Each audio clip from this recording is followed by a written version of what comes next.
2 రోజులు గడిచిపోయాయి. శేఖరం ఆఫీస్కు రావటం లేదు. ఒక సాయంత్రం గోపయ్య మాలతి దగ్గరికి వచ్చి అమ్మగారు పోయారని, అంత్యక్రియలు కూడా జరిగిపోయాయని చెప్పాడు. తను పరామర్శకు వెళ్ళి రావటం ధర్మమని తోచింది మాలతికి. భానుమతి తను కూడా వస్తానంది. ఇద్దరూ వెళ్ళేసరికి శేఖరం పంచ కట్టుకుని హాల్లో కూర్చొనున్నారు. రండి కూర్చోండి అన్నాడు మర్యాదగా. భానుమతి ఎక్కువసేపు మాట్లాడింది. అతనికి వచ్చిన కష్టానికి సానుభూతి, మనఃక్లేశం అన్నీ చక్కగా చెప్పేసింది. ఆమె చాలా మాట్లాడుతూ ఉంటే మాలతి చెవులప్పగించి ఆశ్చర్యంగా వింటుంది, కానీ తను ఒక్క మాట కూడా మాట్లాడలేకపోయింది. దాదాపు వాళ్ళు అక్కడ గంటసేపు ఉన్నారు. ఈ గంటలో శేఖరంతో ఆమె ఒక్కసారైనా మాట్లాడటం కానీ, అతడు ఆమె వైపు చూడటం కానీ జరగలేదు. మరో 20 రోజుల వరకు శేఖరం ఆఫీస్కు రాలేదు. భానుమతి ఎప్పుడూ మాలతిని వెక్కరిస్తూ ఉండేది.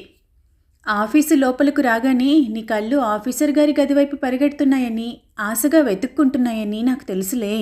మీ ఆఫీసర్ గారు ఇప్పుడప్పుడే రారట్టలే అనేది నవ్వుతూ. నా ఆఫీసర్ అంటున్నావేమిటి? నీకు మాత్రం ఆఫీసర్ కాదా? మా అందరికీ కేవలం ఆఫీసు పనుల్లోనే ఆయన ఆధిపత్యం. నీకు మాత్రం పూర్తి చెయ్యి, ఆగవే. కొన్ని వాక్యాలు పూర్తి చేయకుండానే పూరించబడతాయి. వాటిల్లో ఇదొకటి. ఒక్కొక్క రోజు గడుస్తున్న కొద్దీ బరువుగా ఉంటున్నది. ఒకరోజు భానుమతికి జ్వరం వచ్చి ఆఫీస్కు సెలవు పెట్టింది. ఆ సాయంత్రం పని పూర్తయ్యాక బస్టాప్లో నిలబడి ఉంటే చేతిలో ఏదో సంచి మోసుకుని వస్తూ గోపయ్య కనిపించాడు. అతడు ఆమెను చూడలేదు. ఆమె ముఖంలో సంతోషంలో వెలిగినట్లయి గోపయ్య అని కేకేసింది. అతను చప్పున ఆగిపోయి వెనుకకు తిరిగి అమ్మగారు మీరా అంటూ దగ్గరికొచ్చాడు. గోపయ్య, ఇంట్లో పనులన్నీ పూర్తయిపోయాయా? అయ్యగారు ఇంకా రావటం లేదే? మీకు తెలీదా అమ్మగారు, అయ్యగారికి గుండెల్లో నొప్పి వచ్చి చాలా గాబరా చేసింది. గుండెల్లో నొప్పా? మాలతి ముఖం వెలవెలపోయినట్లయింది. అవునమ్మగారు, అమ్మగారు పోయిన వారం రోజులకు అనుకుంటాను. అయ్యగారు సామాను సర్దుతూ గుండెల్లో నొప్పి వచ్చి క్రింద పడిపోయారు. నేను కంగారు పడిపోయి గబగబా వెళ్ళి డాక్టర్ గారిని తీసుకుని వచ్చాను. వారం రోజుల పాటు మంచం మీద నుంచి క్రిందకు దిగకూడదు అని అన్నారు. చాలా కష్టపడ్డాం అమ్మగారు. మాలతికి కళ్ళల్లో నీళ్లు తిరిగాయి. ఇంత జరిగితే నాకు కబురు చేయలేదేం? ఎవరికి చెప్పొద్దన్నమ్మగారు. ఎవరికి చెప్పొద్దు అని చెప్పారమ్మగారు. మీ పేరు చెప్పి అమ్మగారిని పిలుచుకురమ్మంటారా అయ్యగారు అని అడిగాను. వద్దు, ఈ విషయం ఎవరికి తెలియనక్కర్లేదు అని అన్నారు. నేనేం చేయనమ్మగారు. పద పోదాం. గోపయ్య పద, వెంటనే అయ్యగారిని చూడాలి. తను ఎక్కవలసిన బస్సును వదిలేసి గోపయ్యతో మరో రూట్కు పోయే బస్సు ఎక్కేసింది మాలతి. వాళ్ళు వెళ్ళేసరికి లోపలి గదిలో మంచం మీద శేఖరం పడుకొనున్నాడు. పైన ఫ్యాన్ తిరుగుతుంది. ఇంకా చీకటి పడకపోయినా కిటికీ తలుపులు మూసి ఉండటం చేత గదిలో మసకగానే ఉంది. ఎవరు గోపయ్య అన్నాడు శేఖరం అలికిడి విని. మాలతి గదిలోనికి అడుగుపెట్టి గుమ్మం దగ్గర నిలబడింది. ఎవరు? మాలతి మాట్లాడలేదు. చివరికి మీరా అన్నాడు గుర్తుపట్టి. మాలతి ముందుకు నడిచి మంచం దగ్గరికి వచ్చేసింది. ఇంత జబ్బుగా ఉంటే కబురు చేయలేదేం? ఆమె గొంతు వణికింది. ఏమంత పెద్ద జబ్బు? శేఖరన్ నవ్వటానికి ప్రయత్నం చేశాడు. కొంచెం గుండెల్లో నొప్పి, హార్ట్అటాక్ ఏం కాదన్నారు డాక్టర్లు. ఏమైనా సరే మీరు లేవటం లేదు. ఒకరోజు కాదు, 2 రోజులు కాదు, ఇన్ని రోజులు నాకు తెలియజేయకుండా చేయటానికి సాహసం లేకపోయింది అన్నాడు శేఖరం విచారంగా. ఒకసారి మీకు కబురు చేసి చాలా అపచారం చేశాను. ఆ షాక్లో నుంచి మీరు ఇంకా కోలుకొనే లేదు. ఆ రోజు మీరెంత బాధపడి ఉంటారో, నన్ను ఎంత అసహ్యించుకొని ఉంటారో ఊహించగలను. మళ్ళీ మళ్ళీ ఈ నరకంలోకి మిమ్మల్ని ఇడవటం నాకు ఇష్టం లేదు. మిమ్మల్ని ఇంతకంటే ప్రశాంతమైన పరిస్థితుల్లో కలుసుకోవాలి. మీ దగ్గర మనస్ఫూర్తిగా క్షమాపణలు పొందాలి. ఇదే నా ఆకాంక్ష. చూడండి, జరిగిందాన్ని మీరు సీరియస్గా తీసుకోకండి. ఆవిడేదో అడిగింది. ఆవిడ మనశ్శాంతి కోసం మీరు ఆ మాట అన్నారు. దానికేమీ విలువ ఇవ్వాల్సిన అవసరం లేదు. మాలతికి లోపల నుంచి గుండెల్ని పగలగొట్టుకొని దుఃఖం పొంగుకొస్తున్నట్టయింది. ఉద్రేకం కట్టలు త్రెంచుకొని ప్రవహించింది. ఆ స్థితిలో అతని మంచం మీద కూర్చొని గుండెల మీద చేయి పెట్టి రాస్తూ, తప్పు, అలా మాట్లాడకండి అంది. లేకపోతే నాలో బాధ చల్లారదు. అసలు నాకు చెప్పండి, అంత బాధపడే అవసరం ఏముంది? జరిగిందానికి. అంత దారుణమేం జరిగింది? ఒక అవివాహితురాలైన స్త్రీని. మాలతికి నవ్వు వచ్చింది. అవివాహితుల్ని కాకపోతే వివాహితుల్ని చేసుకుంటారా ఏమిటి? ఆ మసక చీకటిలో శేఖరం ముఖంలో ఎంత ఆశ్చర్యం లేక ఆనందం నిండిపోయిందో తెలియదు. అతని అతని వంటి పులకింత మాత్రం ఆమెకు తెలిసింది. అతని చేతులు గుండెల మీదికి ఆమె చేతుల్ని స్పృశించాయి. నన్ను అదృష్టవంతుణ్ణి చేస్తున్నారా? కాదు కాదు, నేను అదృష్టవంతురాల్ని అవుతున్నాను. నేనొకవేళ హార్ట్ పేషెంట్నైతే? అతని చేతుల నుండి మృదువుగా విడిపించుకుని కుడి చేత్తో అతని పెదవులు మూసింది. ఎడం చేతిని అతని జుట్టులోనికి పోనిచ్చి రాస్తూ ఆవేశం నిశ్చలత్వం కూడిన కంఠంతో అంది. నేనెవర్ని? మాలతిని, మీకోసం పుట్టినదాన్ని, మీ జత కోసం, మీతో జీవితం పంచుకోవటం కోసం జన్మించిన దాన్ని. నాలో హిందూ రక్తం ప్రవహిస్తుంది. నా మనసంతా పవిత్ర హిందూ భావాలతో నిండిపోయి ఉంది. మీరు మామూలు మనిషా, రోగగ్రస్తులా అన్న మీమాంస నాకు లేదు. కావలసింది మీరు. ఈ క్షణాన్న మీరు ఎలా ఉన్నారో, మీరేమిటో అలాగే కావాలి.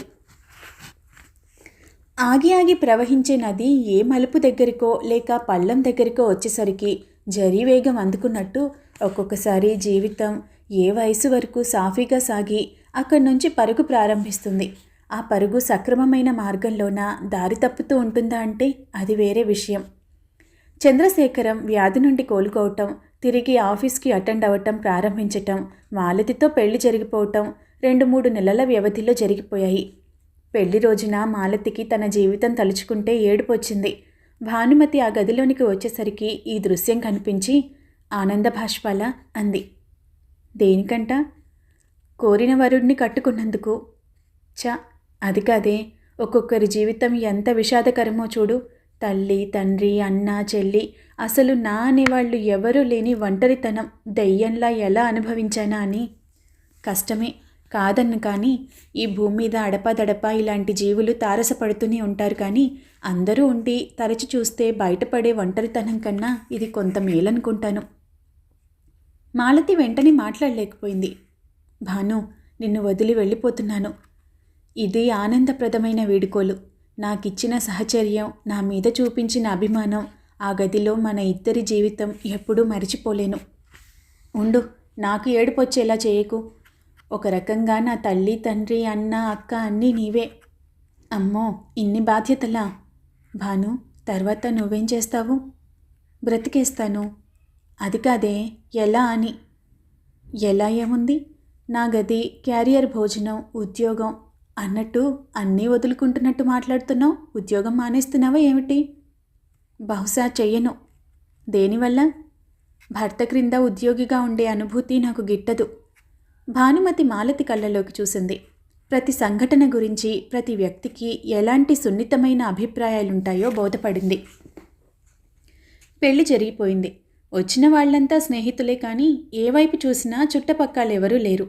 హడావిడి తగ్గాక ఆ సాయంత్రం శేఖరం మాలతిని ట్యాంకు బండికి తీసుకుని వెళ్ళాడు.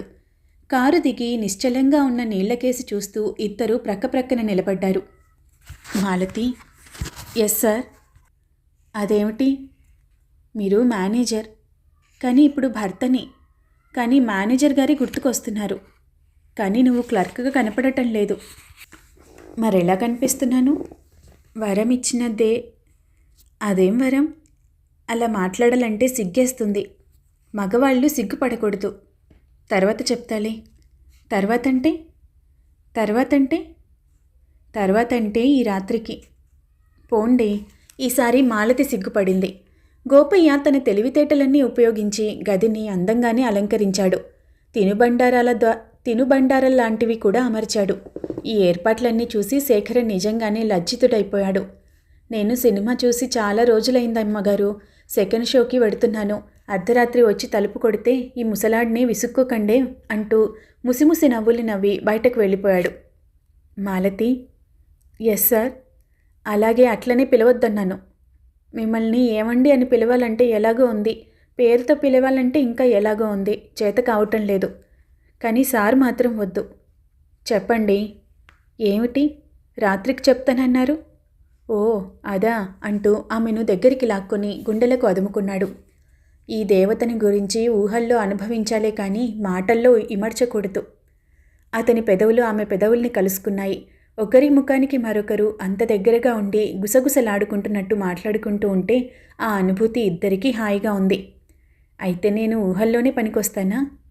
ఊహల్లో దేవతవి, నిజంలో స్వప్నానివి. మేనేజర్ సాబ్. Yes madam. మీకు కొద్దిగా భాష కూడా వచ్చినే.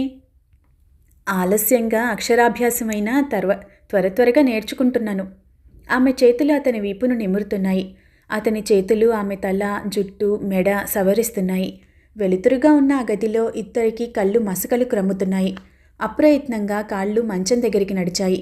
బయలుపడినా పడకపోయినా, బింకంగా ఉన్నా, నటించినా, బుకాయించినా ప్రపంచంలో రెండు బలమైనవి. ఒకటి ఆకలి, రెండోది ఈ ఆకర్షణ. ఏదో పెద్ద అంతరాయం వచ్చినట్టు మాలతికి అర్థమైనట్లయింది. మరుక్షణంలో అబ్బా అన్న అతని కంఠధ్వని. ఆమె చేతుల్లో అతను మెలితిరిగిపోతున్నాడు. త్రుళ్ళిపడింది. ఏమిటండి, ఏమిటి? గుండె దగ్గర నొప్పి, చెప్పలేకపోతున్నాడు. అతని నుంచి విడవడి గిలగిల్లాడుతున్న అతని శరీరాన్ని ప్రక్కకు వాల్చి లేచి వచ్చి లైటు వేయటానికి ఓ నిమిషం పట్టింది. పెళ్ళయి 1-2 రోజులన్నా గడవకముందే అంత భయానకమైన దృశ్యం చూడవలసి వస్తుందని ఆమె అనుకోలేదు. గుండె దగ్గర చేతితో నొక్కుకొని ఒళ్ళంతా చెమటలు క్రమ్మేస్తూ ఉండగా ముఖంలో జీవం ఉందా లేదా అన్నట్లు అతను మంచం మీద పడి ఉన్నాడు. తన గుండె ఆగిపోయినట్లయింది. తేరుకొని అతని ముఖం మీదకు వంగి ఏమిటండి, ఏమండి అని పిలిచింది. కళ్ళు తెరిచి తెరవనట్లయింది. అతనిలో చలనం లేదు. మాలతికి భయం వేసింది, ఏడుపొచ్చింది. కాళ్ళు గజగజమని వణికిపోయాయి. ఏమిటిది, ఎందుకిలా జరిగింది? అతన్ని అద్దంలో చూస్తుంది. జీవం ఉన్నట్టు రేఖామాత్రంగా స్ఫురిస్తున్నదే తప్ప ఎక్కడా కదలిక లేదు. ఇల్లంతా నిశ్శబ్దం. సమయానికి గోపయ్య కూడా అందుబాటులో లేడు. కాసేపటికి కానీ ఆమె మెదడు పనిచేసి ఏం చేయాలో తెలిసి రాలేదు. అతని ఫ్యామిలీ డాక్టర్ గారి పేరు కృష్ణారావు. పెళ్లికి వచ్చిన ముఖ్య అతిథుల్లో ఒకటిగా శేఖరన్ తనకు పరిచయం చేయటం గుర్తుకొచ్చింది. డైరెక్టరీ తీసి గబగబా వెతికింది. వణికే వ్రేళ్లతో డయల్ చేసింది. అదృష్టవశాత్తు అవతలి నుంచి రెస్పాన్స్ వచ్చింది. డాక్టర్ కృష్ణారావే రిసీవ్ చేసుకున్నాడు. నేను మాలతినండి, చంద్రశేఖరం గారి భార్యను. ఆమె గొంతు స్వాధీనం తప్పుతుంది. ఆయనకి హార్ట్అటాక్ వచ్చినట్లుగా ఉంది. ప్రస్తుతం తెలివిలో లేరు. మై గాడ్ అంది అవతలి గొంతు. కంగారు పడకమ్మా, ఇప్పుడే వస్తున్నాను అన్నారు. అతను వచ్చేదాకా క్షణం ఒక యుగంలా గడిచింది. మంచం మీద పడి ఉన్న శేఖరం వంక చూడాలన్నా, అతని దగ్గరికి పోవాలన్నా పిరికితనం ఏర్పడింది. కానీ సహజంగా మాలతి ధైర్యస్తురాలు. తనని తానే ఊరడించుకొని ధైర్యాన్ని కూడగట్టుకొని మంచం మీద అతని ప్రక్కనే ముఖంలోకి చూస్తూ కూర్చుంది. మధ్యలో అతను కొద్దిగా మూలిగి కదిలినట్లయింది. ప్రాణం లేచి వచ్చినట్లయి మరింత దగ్గరగా జరిగి జుట్టులోనికి వ్రేళ్లు పోనిచ్చి దువ్వుతూ కూర్చుంది. 15 గంట తర్వాత బయట కారాగినట్లయింది. చప్పున లేచి హాల్లో లైట్ కూడా వేసి తలుపు తెరిచింది. డాక్టర్ కృష్ణారావు అతని కాంపౌండర్తో కూడా కావలసిన సరంజామా అంతా తీసుకుని వచ్చేశాడు. జరగవలసిన తతంగమంతా ఒక నర్సింగ్ హోంలో చేసినట్టు చకచకమని చేసేస్తూ ఉంటే మాలతి బొమ్మలా చూస్తూ నిలబడింది. డాక్టర్ గారిని పెళ్లిలో చూడటం తప్ప వెనుకటి పరిచయం లేదు. కానీ ఆయన ప్రదర్శిస్తున్న ఆదుర్త, తీసుకుంటున్న శ్రద్ధ అదంతా చూస్తే ఆ కుటుంబానికి ఎంతో ఆప్తుడిలా, ఆత్మీయుడిలా కనిపించాడు. దాదాపు 2-3 గంటల సేపు క్రైసిస్ పీరియడ్ గడిచినట్లు గడిచింది. ఈ లోపల డాక్టర్ గారు ఒక్క క్షణం కూడా అలర్ట్గా లేకుండా లేరు. శేఖరం అమ్మా అని మూలిగి కళ్ళు విప్పినప్పుడు ఆయన ముఖం వికసించింది. శేఖరం నీరసంగా నలువైపులా చూసి ఏదో మాట్లాడబోయాడు. డాక్టర్ అతన్ని మాట్లాడవద్దని సంజ్ఞ చేసి చేతులు వాష్ చేసుకోవటానికి ప్రక్క గదిలోనికి వెళ్ళిపోయాడు. అతనికి టవల్ అందించటానికి మాలతి కూడా వెళ్ళింది. వాష్ బేసిన్ దగ్గర సబ్బుతో చేయి కడుక్కుంటూ ఉండగా అప్పుడు చూసింది ఆయన వంక పరిశీలనగా. 50 ఏళ్ళు దాదాపుగా ఉంటాయి. పొడవుగా, దృఢంగా, ఆరోగ్యంగా ఉన్నాడు. ఆయన ముఖంలో గంభీరత్వం, చురుకుదనం, అంతకు మించిన వ్యక్తిత్వం కొట్టొచ్చినట్టు కనిపిస్తున్నాయి. మాలతికి ఆయనంటే ఎనలేని గౌరవం, భక్తి శ్రద్ధలు కలిగాయి. నాప్కిన్ అందిస్తూ ఉండగా, నువ్వు చాలా ధైర్యవంతురాలవు. ఇంతసేపు ఒక్క ప్రశ్న వేయకుండా సైలెంట్గా నిలబడి ఎంతో కోఆపరేట్ చేశావు. అదే ఇంకొకరైతే ఇలాంటి స్థితిలో ఏడుపులు, పెడబొబ్బలు పెట్టి మమ్మల్ని ప్రశ్నలతో ముంచెత్తి అడుగడుగున అడ్డు తగులుతూ ముందు మా ప్రాణాలు తీసేవాళ్ళు అన్నాడు ప్రశంసాపూర్వకంగా చూస్తూ. పిలవగాని రావటమే కాకుండా మీ ధర్మం మీరు నిర్వహిస్తూ ఉండగా ప్రశ్నలు వేసి వేధించటం ఎందుకు డాక్టర్? సీరియస్ కేసు అని తెలుస్తూనే ఉంది. పదే పదే దాన్ని తరిచి ప్రయోజనం ఏమిటి చెప్పండి? డాక్టర్ ఆమె మాటల్లోని సంస్కారానికి ఇంకా విస్తుపోయాడు. అంతేకాకుండా ఆమె అలంకరణ, గదిలోని సరంజామా ఇదంతా చూసి ఈ రాత్రి ఎలాంటిదో గ్రహించాడు. ఇటువంటి సమయంలో ఆమె ఎంత భయంకరమైన సంక్షోభాన్ని మనసులో ఇమడ్చుకొని నిగ్రహం అవలంబించిందో తలుచుకుంటే మనసులో అభినందించకుండా ఉండలేకపోయాడు. డాక్టర్తో ఆమె గదిలోనికి వచ్చింది. ఎప్పుడు వచ్చాడో కానీ గోపయ్య నిలబడి ఉన్నాడు. అతను గుడ్ల నీరు కుక్కుకుంటూ, అమ్మగారు, మీరింత అవస్థలో ఉంటే సమయానికి నేను లేకుండా పాడు సినిమా చూస్తూ కూర్చున్నానా? నా మొహం మండ, ఎంత పని చేశాను అని చిందులు త్రొక్కుతూ ఉంటే డాక్టర్ ఉష్ అని వారించాడు. శేఖరాన్ని మరోసారి పరీక్ష చేసి అతని భుజం మృదువుగా తట్టి పర్వాలేదన్నట్టు సన్న చేసి యువతలికి వస్తూ ఉంటే మాలతి అతని వెనుక నడిచింది. బయటకు వచ్చాక, నేను ఇహ వెడతానమ్మా, పర్వాలేదనుకుంటాను. ఏదైనా అవసరం ఉంటే ఫోన్ చెయ్యి, రేపు ప్రొద్దుట వస్తాను. అంతవరకు అతన్ని మాట్లాడనివ్వకు, మంచం మీద నుంచి కదలనివ్వకు అన్నాడు. ఆమె తల ఊపింది. ఆయన కాంపౌండర్తో సహా కారులో వెళ్ళిపోయాక ఆమె ఒక్క క్షణం అక్కడే ఎటో చూస్తున్నట్టు నిలబడి తర్వాత లోపలికి వచ్చింది. గోపయ్య తలుపులు వేయటానికని బయటకు వెళ్ళాడు. ఆమె మంచం దగ్గరికి వచ్చి శేఖరం ప్రక్కన కూర్చుంది. నీరసంగా, జాలిగా, పేలవంగా ఉన్న కళ్ళతో ఆమె వంక చూస్తున్నాడు. ఆ కళ్ళల్లో గిర్రన నీళ్లు తిరిగాయి. మాలతి, తెలియలేదు, నీకు అన్యాయం. హుష్ అంటూ తన చేత్తో మృదువుగా అతని పెదవులు మూసింది. తర్వాత మాట్లాడుకుందాం, ముందు మీరు పడుకోండి అంది. అతను అలాగే ఆమె కళ్ళల్లోకి చూస్తున్నాడు. ఆమె కూడా అతని కళ్ళల్లోకి చూస్తున్నది. విధి విరామం లేకుండా, చూసే శక్తి పోకుండా, ఆసక్తి నశించకుండా, ప్రక్కకి తిప్పుకోకుండా చూసుకోగల కళ్ళు కొన్నే ఉంటాయి ఈ ప్రపంచంలో.